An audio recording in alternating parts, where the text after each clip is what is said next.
So, do a quick demonstration here of the remote in action. So here it is.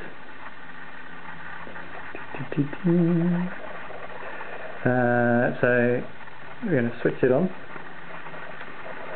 and as you can see it does take a little bit of time to switch on. Some people have said 30 seconds, that's clearly far too exaggerated. I think it's probably about 15 to 20 at worst. So there we go.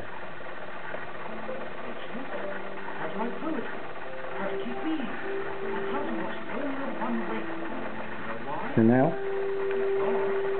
let's press the guide button. As you can see, it does take a little while for the guide to come up once you press it, but actually there it is. And now navigating. It's a bit tricky to get this in one shot. So I'm pressing the button now, and it does pretty much respond instantly to my presses. As you can see, now if we use the page up it goes. I mean, it's doing it pretty much as soon as I press the button.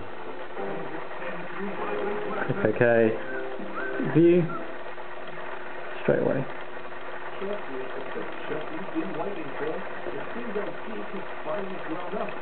And then if we the menu button, up comes the different options. Then we can go to media, things I recorded. Again, pretty much instant. As I press the button, it works.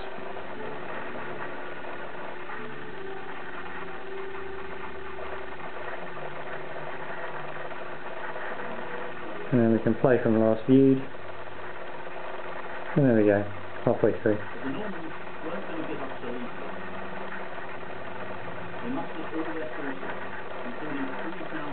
And that's it.